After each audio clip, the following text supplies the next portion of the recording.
Basically, I got some Jamaican okra, lemon, and garlic. These three ingredients works miracle at home. When I'm telling you something, guys, this is an amazing, okay? So you need to get these ingredients. Here it is, 1 cups of water.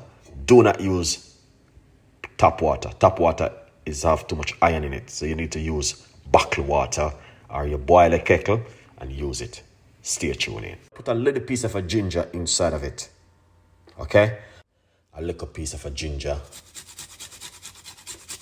inside of it, okay? Here we got the ginger, okay? Inside of it.